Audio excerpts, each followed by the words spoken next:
স্বামী থাকতেও অন্য কাউকে বেছে নিল কেন? উত্তরটা শুনলে তোমরা সবাই চুপ হয়ে যাবে। আমার স্বামী আছে, সংসার আছে, সন্তান আছে, তবুও আমি অন্য একজনকে ভালোবেসে ফেলেছি। এই লাইনটা শুনেই তোমরা গালি দিও না, আগে শোনো। এর পিছনের কারণটা তোমাদের সবাইকে নাড়িয়ে দেবে, কাঁপিয়ে দেবে। আজ বলবো কেন বিবাহিত মেয়ে মানসিক শান্তির জন্য দ্বিতীয় মানুষকে বেছে নেয়। ওর স্বামী খারাপ না, মারধর করে না, কিন্তু বাড়ি ফিরে জিজ্ঞেস করে না তোমার শরীর ঠিক আছে, তুমি ভালো আছো, আজ তোমার দিনটা কেমন কেটেছে, আজ তুমি এই ড্রেসটা পরেছো, এই ড্রেসটা তোমাকে মানাচ্ছে না, এটা এটা পুরনো হয়ে গেছে, এটা চেঞ্জ করে ফেলো। ও জ্বর হলে বলে না যে তোমার কি শরীর খারাপ, সে বলে সেরে যাবে, ঠান্ডা লেগেছে ঠিক হয়ে যাবে, প্যারাসিটামল খেয়ে নাও। মেয়েটা কাঁদলে বলে বড্ড নাটক করো। একটা ছাদের নিচে থেকেও মানুষটা সবচেয়ে একা, সারাদিন সবার দেখভাল করে, রাত্রে নিজের কথা বলার মানুষটা নেই। তারপর এলো দ্বিতীয় মানুষটা, সে শ্রোতা। 2 ঘন্টা বকবক করলে সে বিরক্ত হয় না, ওর ছোট ছোট জিনিস মনে রাখে। তুমি চায়ে চিনি কম তাও খাও, তাই না?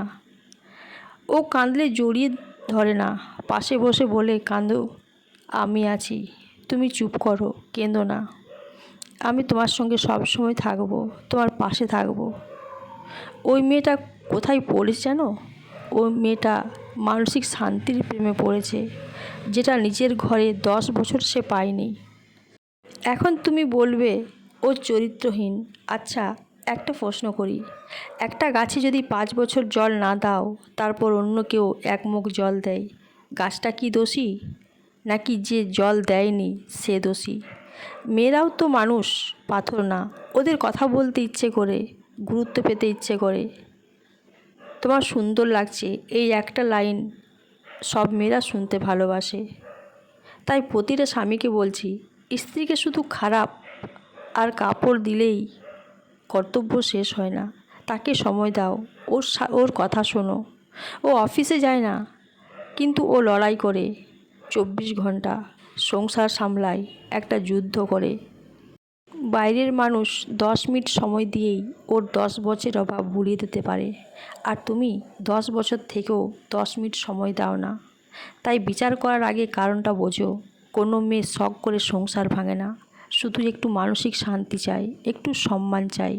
যদি তোমার বাড়ির মানুষটা হাসে, তাহলে বাইরের কেউ কাঁদাতে পারবে না।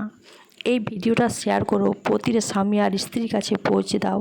কমেন্টে লেখো, সময় দাও, ভালোবাসা এমনিতেই আসবে। বিয়ে মানে শুধু একসাথে থাকা না, বিয়ে মানে একে অপরের মানসিক শান্তি হওয়া।